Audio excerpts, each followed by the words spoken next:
Welcome to the Backstage Creative, the podcast that focuses on the people who work behind the scenes of theater.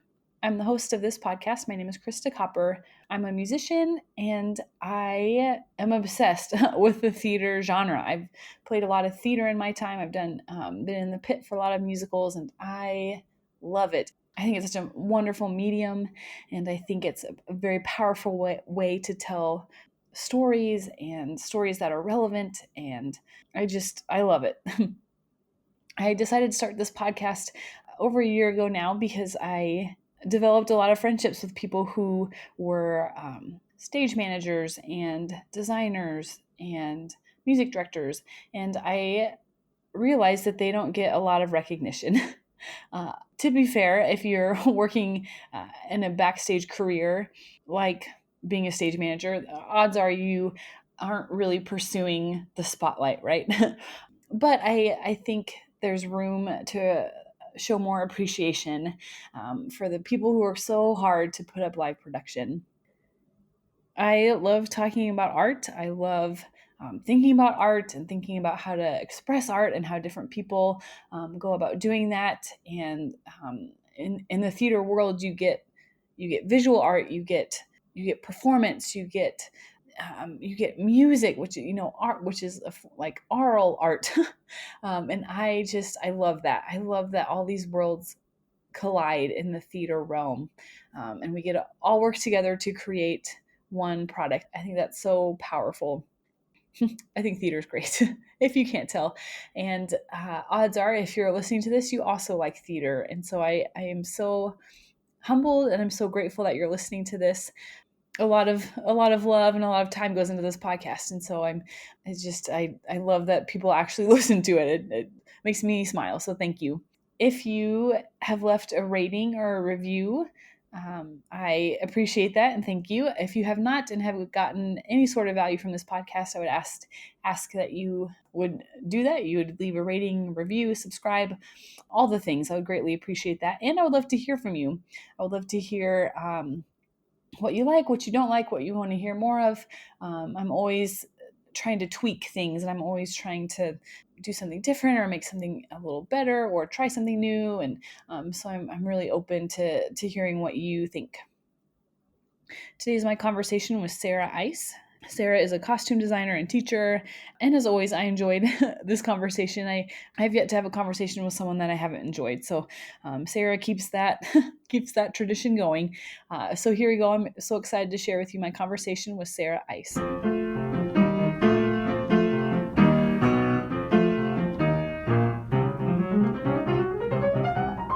Thanks for taking the time to do this, Sara. Oh, no problem. I think it would be interesting to start off with, take us through the structure of a costume shop and all of the people that are involved in creating costumes for shows. All right. Well, it varies depending on your kind of facilities and the money level. It can start as a base. When I was at University of Nebraska Kearney, whereas me and a handful of students creating everything, to where I am now at PCPA, where as a designer, then I work with a costume shop manager. She has an assistant shop manager who's also a cutter draper. And so the cutter draper really is the one creating the patterns and making sure things fit everything. And then we have a second cutter draper. And then what's next then is a first hand. And this is the person that works with the cutter draper, and the stitcher is kind of like a middleman. They're handing out assignments, checking on work, sometimes doing their own work, and then sometimes cutting as well to help interpret patterns. And from there, you've got a variety of level of stitchers. There's also a side to this where you could also have a separate shop as like a costume crafts area. And this, you're going to have the place where you do the dye work or anything related to shoes, jewelry, purses, hats, etc. Anything that you'd consider accessories. We have a costume craft supervisor, and then we have just artisans, crafts artisans. Again, they're doing millinery or hat work. They're adjusting shoes, whether that's paint or dance rubber, changing the color of fabric and dye work. And then sometimes there will also be a wigs person and or a makeup person, depending on the level of the shop. Yeah, there are so many people in costumes. It takes so much. Do you have a favorite area of like? I mean, obviously you're a designer, but like as far as like building and creating costumes, do you have an area that you really like? I've always been fond of some of the costume crafts area. I can build just about anything. It may take me longer than somebody who does it every day, but I really like. I spend a lot of time doing dye work and millinery, so that can be a lot of fun. Yeah. Awesome. So take us through your background, where you're from, how you got into theater, where you went to school, if you went to college, and then some of the jobs and paths that you went down that led you to where you are now. My background actually started in high school.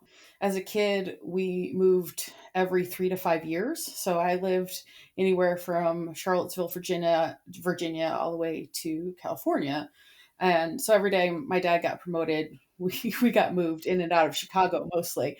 And so we had moved at the end of my eighth grade year back into Chicago for the third time and feel a little lost, not great at sports, at least the competitive kind anyway.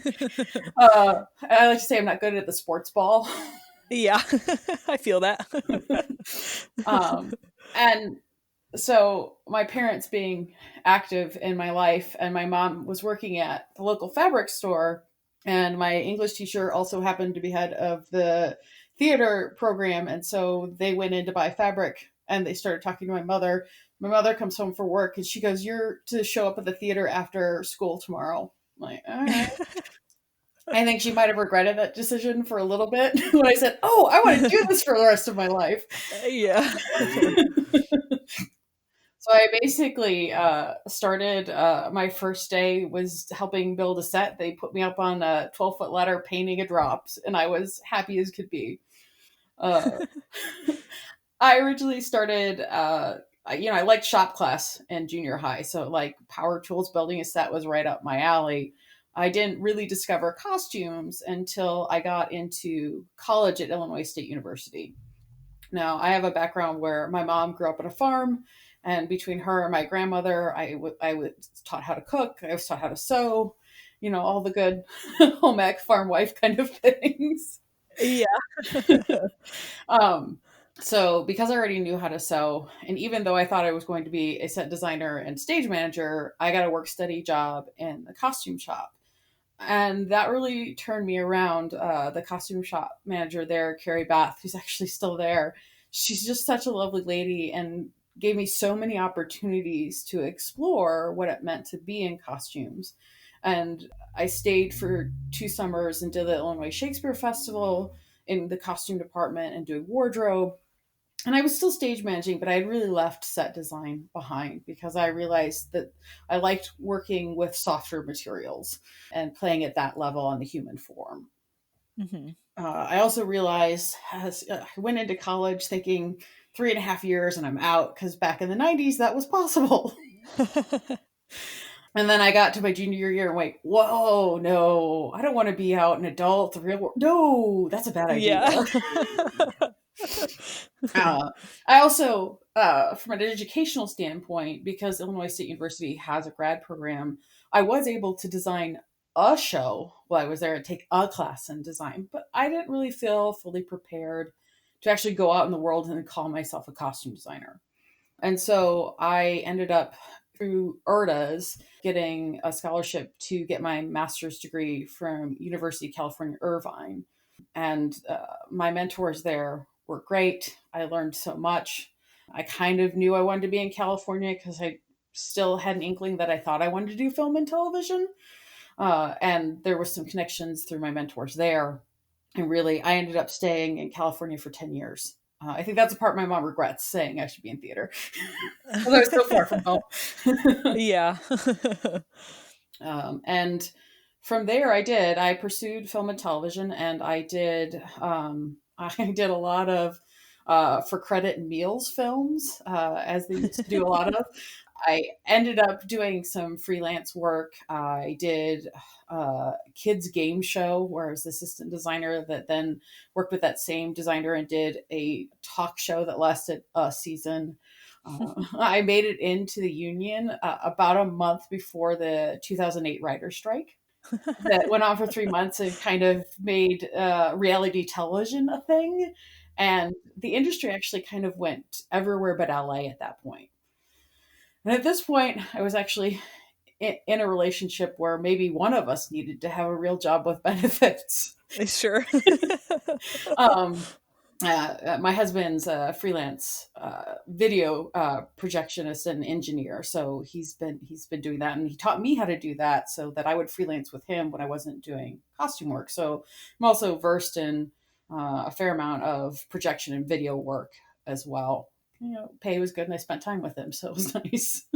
Uh-huh. Um, I then thought I would actually use my master's degree and go teach. So I got a job at the University of Nebraska Kearney, where I was for 9 years, where I was the costume department. So I taught classes, I designed the shows, I mentored student designers, I ran the costume shop, I did recruitment. I learned a lot about academics in a short amount of time, which has really served me well because now at PCPA, I am the technical theater program coordinator as well as one of the costume designers. So I'm having to recruit students into our program, both for our 2 year long program as well as our summer program internships, and really being able to help guide teachers. We've got some new teachers this year, so being able to know what that means was really helpful. So I've done a little bit of everything along the way.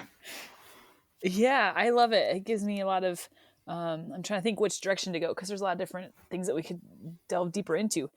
First, what does PCPA stand for? Well, it it doesn't stand for anything anymore. It's PCPA, Okay. Pacific Conservatory Theater.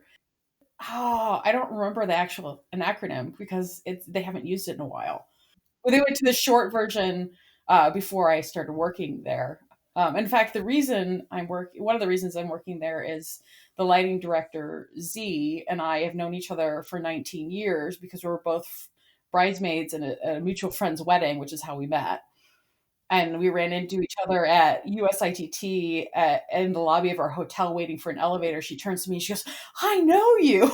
We hadn't seen each other in like 10 years. That's awesome.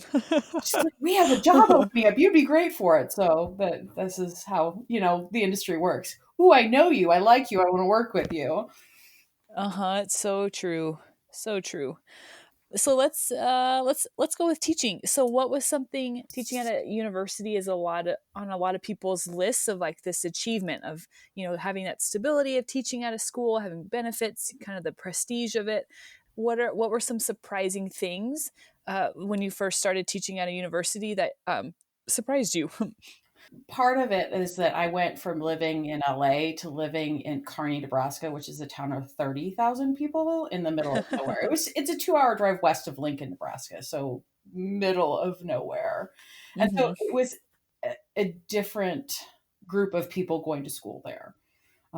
So for me, at a 4 year institution in a smaller town like that, a lot of these kids were struggling to figure out how they fit in this world, and they found theater, but then they didn't actually end up using their degrees most of the time. So there was kind of a disappointment in like, you're so good. Why don't you want to go do this? And realizing it had to be their choice, like because this industry can be hard, like constantly have to be looking for work, or when you do find work, that one person rubs you wrong. There's just so many different Hmm. components to it. And then telling stories, my mother loves it when I tell stories because she basically sees it as payback for when I was a kid. They're like, they're exactly like you were. I'm like, great, thanks, mom. Yeah. It's amazing how in this day and age the fine arts are kind of on the ledge of not existing, especially in some of these smaller institutions.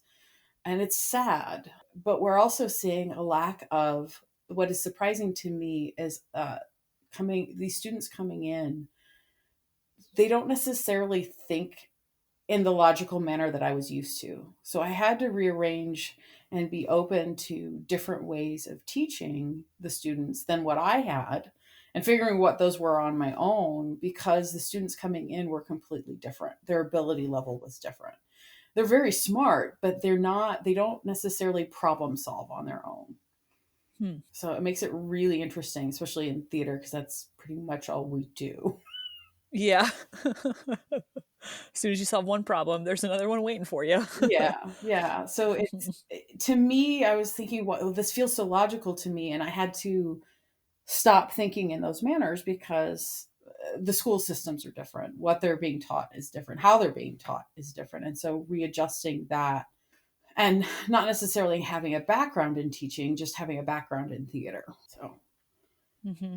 Yeah, I teaching, I go in and out of stages of teaching. Like sometimes I'll have a lot of private students or, have a job as an adjunct at a college. And then sometimes like I don't teach at all. And so it's interesting, like reflecting on teaching and how your teaching style is always in flux and it always changes because the kids that you're dealing with change, as generations, come and go, like yeah. your teaching style has to adapt to how kids are raised. And Yeah, I think one of the things that in theaters always taught me to be open to learning. But what is so nice is when I can have a moment with a student where we're both learning something. Either they're teaching me something, we're learning something together. And to be able to have those moments with a student, to see that light bulb come on, is it's really nice. hmm. How long have you been at PCPA? This is my third year, so I'm Okay. a semester into year three. Okay.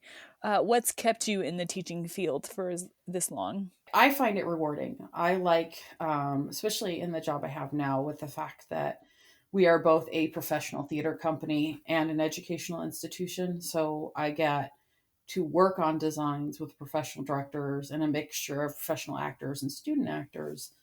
I like the ability to. I think what I like most is seeing that light bulb go on a student, their understanding, their world being expanded because of what they're learning. I also want to help generate the next generation of people that I actually want to work with. Hmm. I like having a hand in that. Yeah. I haven't talked to a lot of people that like live and work in theater in California. So what is the California scene look like?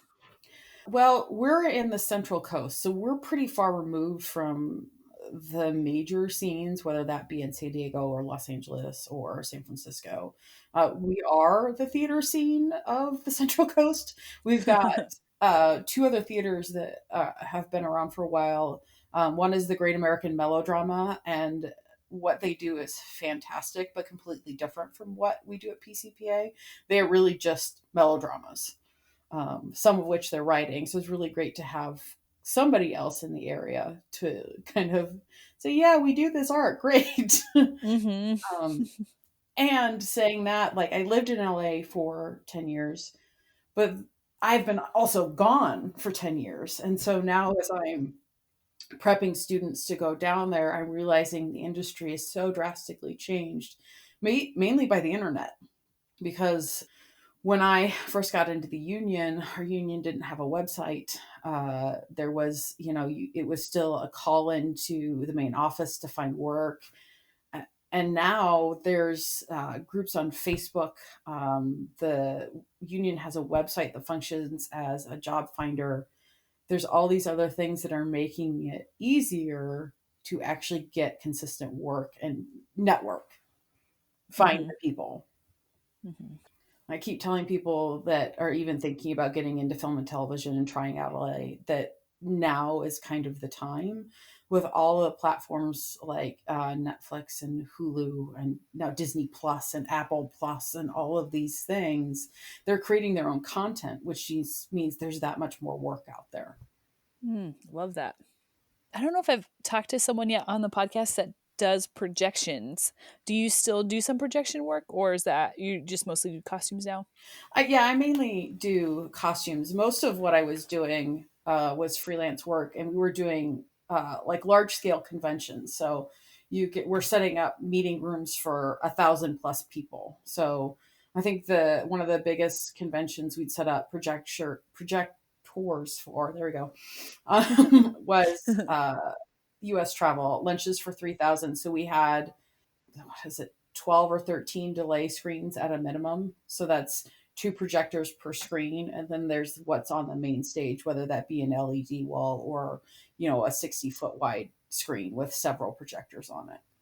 Has any of that work helped you in your like the theater side of your career?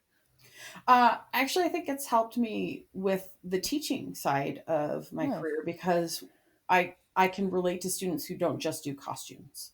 I can Mm. talk to them about lighting. I could talk to them a little bit about sound, construction props, those kinds of things, because I've done other parts. And I also then have a network of people in all those other areas where I can say, here, talk to this person about your thoughts on, where your career wants to go for advice.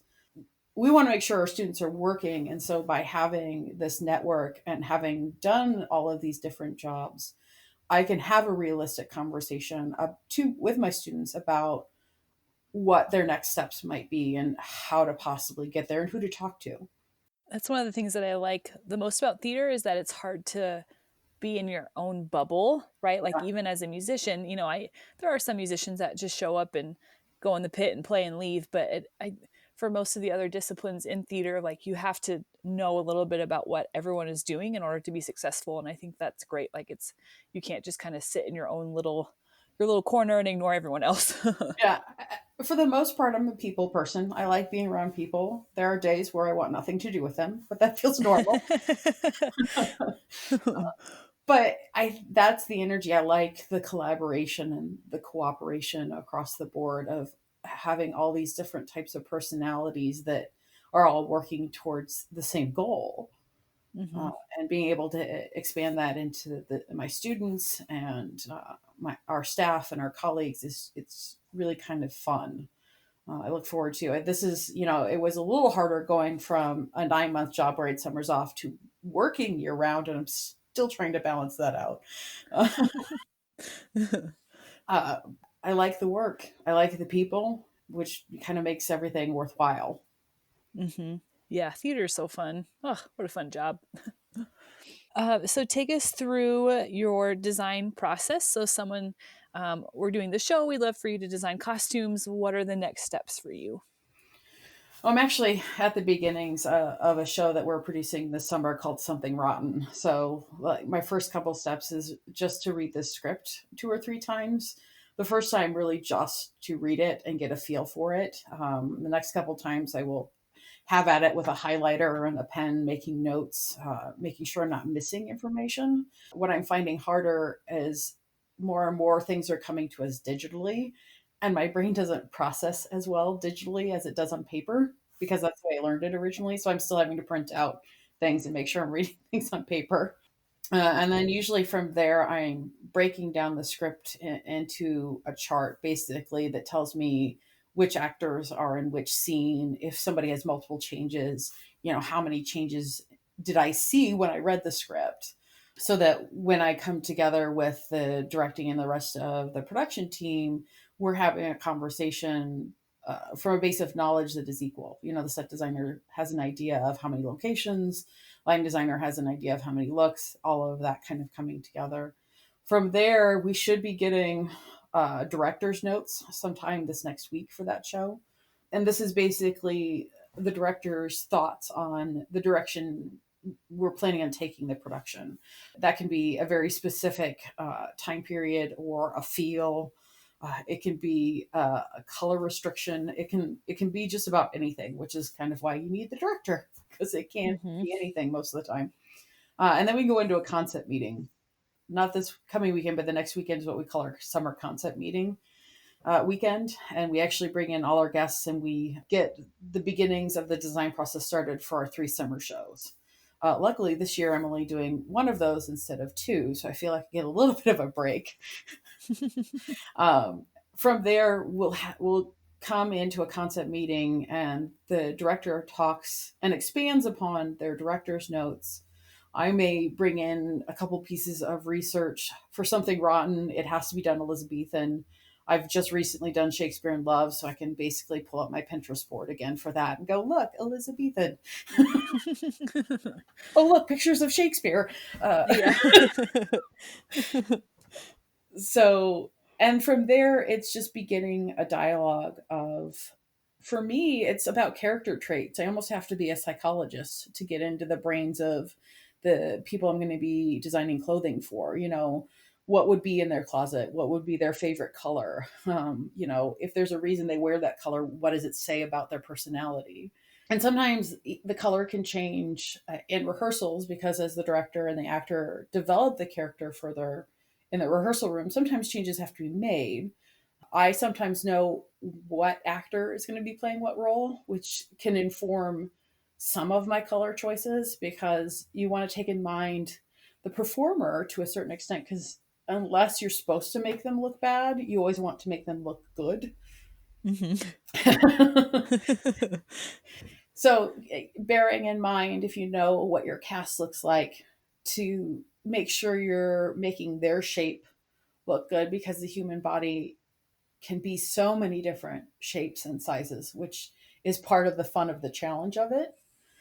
Is taking all these different shapes and then putting them in a specific silhouette that we don't wear corsets for anymore, and make them look and feel good. Because that's part of Mhm. my job, because I'm not the person that has to go on stage and be that vulnerable in front of an audience every night.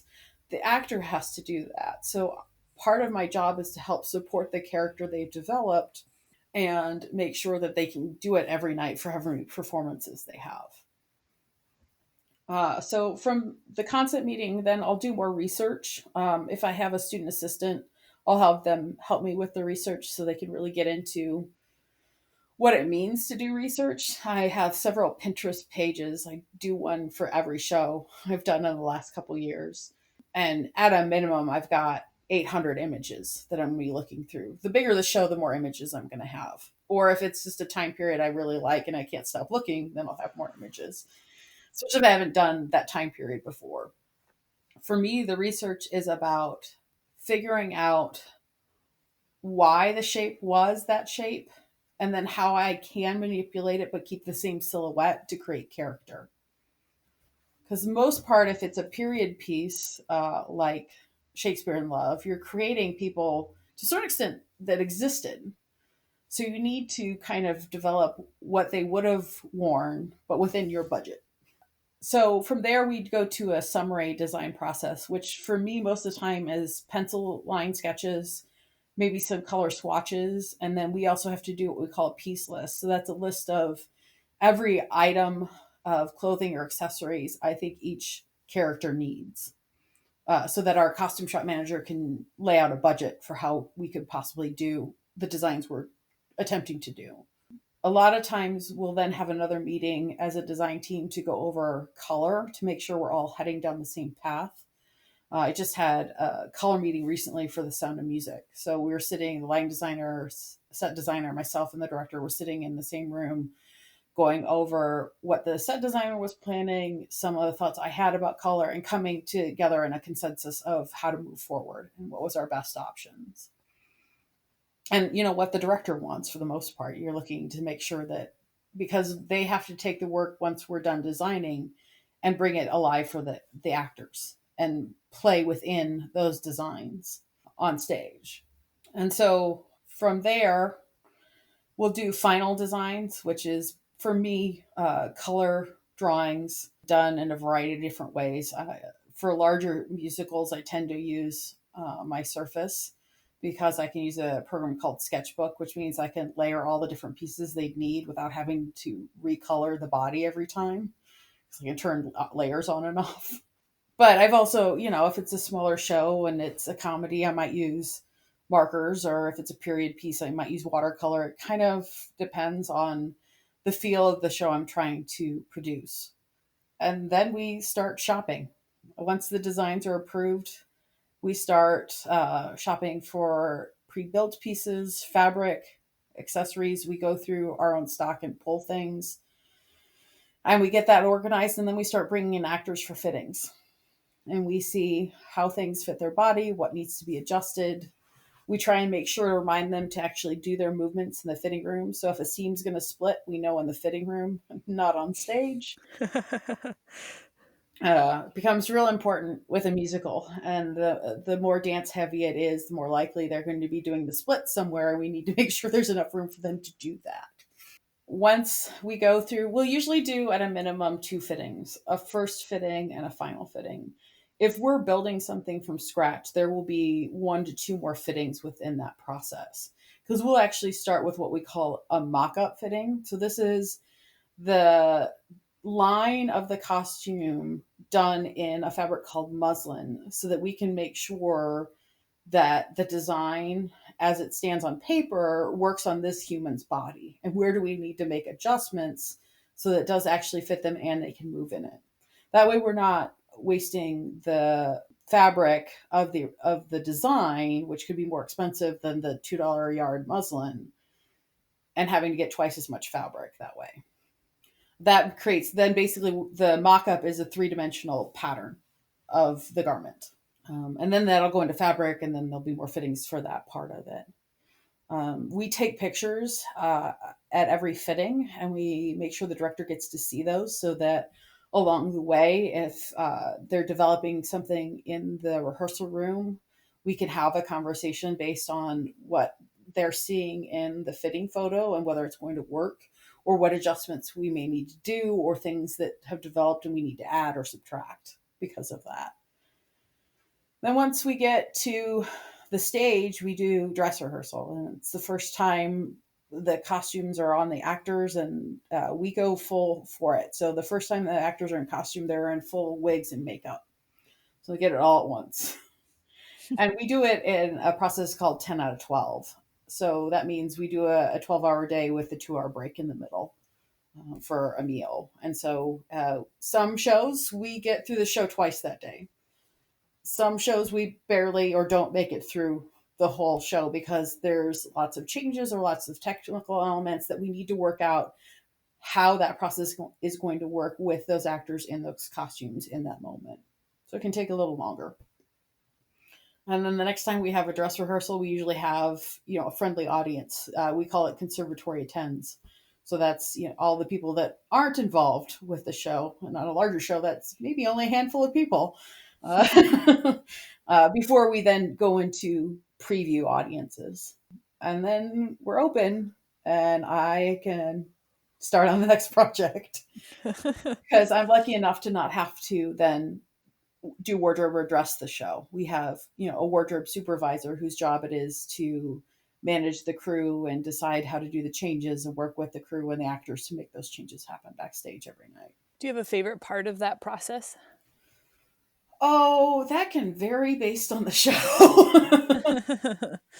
I really do enjoy fittings, because that's the time I get to be one on one with an actor and my assistant and the cutter draper, and really get to play with the clothes and how they work on that person.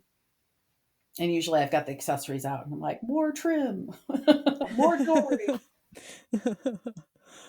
Do you have a least favorite part?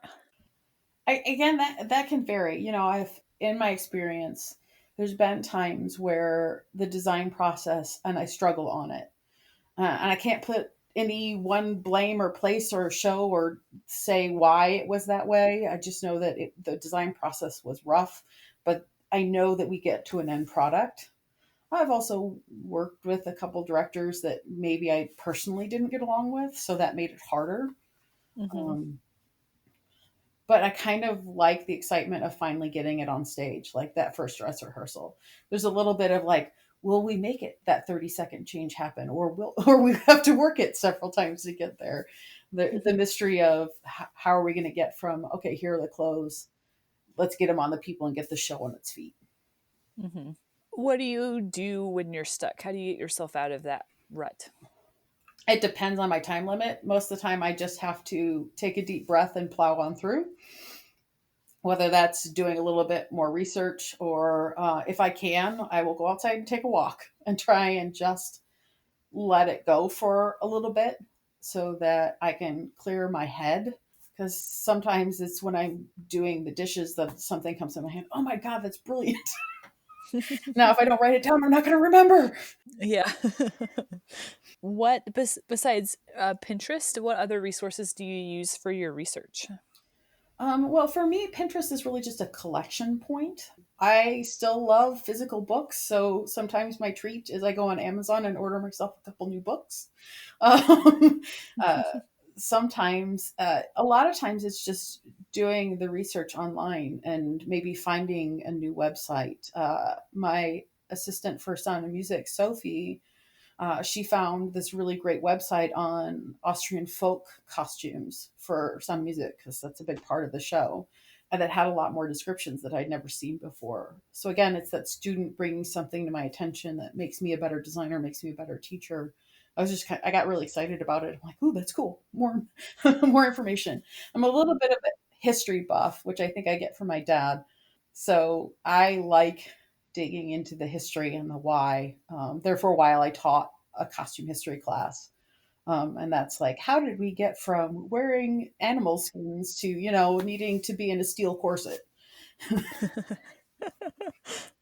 do you handle situations like when you're struggling to get along with a director, or maybe someone in the costume shop is being difficult, or an actor is asking for has unreasonable requests? How do you handle situations like that? Well, I think with a director that I'm not getting along with, I have to look at the situation of, do I need to use different words? Do I need to use more words? Do I need to use less words? you know how are my communication skills adding into my our ability to get the show done? And that's what it comes down to for me in most instances is sometimes it's a lack of communication or understanding. And sometimes I can be better about being open to listening to what they're saying. Sometimes I'm not, and I get that. But sometimes it's about making sure you're listening to what the other person is saying. And sometimes that's the hardest part because you're like, but I have this in my head and I want it to do this. Uh, Hmm. if it's an unreasonable request from the actor, I always actually double check with the director because maybe it's something that was discussed in the rehearsal room that does actually need to get done because they've changed the direction of the character. Hmm. So I always go back to making sure that there's communication, that it's open. Is communication something that is a natural ability for you, or is it something that you've had to work on over the years? Oh, it's definitely something I've had to work on over the years. Yeah, a little bit stubborn, still am. Uh-huh. But I'm more aware of those moments than I was when I was younger. That doesn't stop them from happening. It maybe stops me from digging in too deep. Uh-huh. But I'm also a people watcher. So sometimes I like to just sit back and watch the world around me and see how people react to things. So I've learned a lot from my colleagues over the years about how they're asking questions in situations where I can see a struggle or I can see where something could turn into something worse and see how people talk around it. So part of it for me has just been a willingness to look at the world around me and know where my shortcomings are, no matter how much I don't want to know that. And just being open to the fact that sometimes it's me who has to change and do something different. And there's still really bad days. Yeah. Oh, sure. We're all human. Yeah. Yeah, the more people I talk to, the more the concept of open-mindedness comes up, just how flexible we have to be in our careers, and open-minded to new solutions and different ways of doing things and changing our original vision. And there's a lot of open-mindedness that has to happen in order to get a production on its feet. Yeah. Yeah. You have to really be able to look at a person and go, okay, I see where you're wanting to go. I didn't think that that was the direction was possible, but now I see the benefit of it. And being Hmm. open to saying, okay, let's just head down that road. Hmm. Yeah, once our egos get into the middle of things, that's when conflict happens, and that. Yeah, yeah, and so much of my experience in theater has not been that there have been fights or I mean there might have been discussions or heated discussions, but I've been lucky I've not really been in a place where on a production, there's been a heated argument. There's been an actual argument. I've seen people throw a fit, but I've also seen people on the other side of that go, okay, let's all take a deep breath. Let's not add into that situation. Mm-hmm. What's one thing you wished you would have known when you started out, the first year or two of being a professional designer? One of the biggest things I learned is that everyone's going to be friendly. They're not going to be your friend. Mm. And that's not a bad thing. Like, I've got plenty of friends and I work with a lot of them, but sometimes working with your best friend isn't always going to be a benefit to that friendship or that production. Uh-huh. Right. So, Yeah. but everyone can be kind to each other. That doesn't mean you have to, be friendly and buddies, and you shouldn't be oversharing. Not everyone appreciates knowing your life story from day one. Uh-huh. The good, the bad, and the ugly. They don't mind the good. It's sometimes you get into the bad and the ugly. They're like, okay, that's too much. Yeah, inching towards the doorway now. Okay, so then my last question would be advice to young people, like advice to your students about being in this career and in this profession. Well, most of the time, I tell my students the one piece of information that I still cherish from my mentor at UC Irvine is that it can take 4 to 7 years to make it in this industry. And it's not so much about what you know when you start, but it's about the people that you meet along the way. That you can't, no matter how much you dislike a person, you can't burn that bridge because you never know who they know or who they're related to or any of that other stuff that is part of this industry because we're a people industry. Take a deep breath, take those jobs, say yes to as much as you can when you first get into the industry as a professional, because it won't be very long where you'll actually be like, no, I'm good. I've got enough work, but call me next time. The theater world is small. Yeah. um, and people know each other and people talk, and you always hear stories about people who are never going to be invited back to this theater again. And yeah, you never, ever, ever want to be that person. Right. One of the great things we're able to do with our students is take them to the USITT National Convention. For some of them, it's the first time they've left the state of California. They've never been out of California or out of the Central Coast, which is basically farming community. And we keep telling them the industry's small, everyone knows everyone, but until they experience that for themselves, they don't really have a firm grasp on what that means. And sometimes it's like, oh, you do know what you're talking about. I'm like, yep, sure do. We always find with students that we can tell them the same thing for 2 years, and it'll take a complete stranger telling them the same thing for them to actually get it. Yeah, so true. But I have friends that are willing to tell my students just about anything.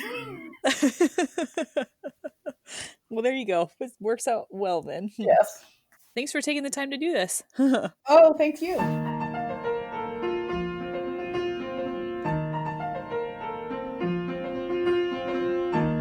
The music for the Backstage Creative was improvised and performed by Ian Leroy, and the logo was designed by Zach Rimbold.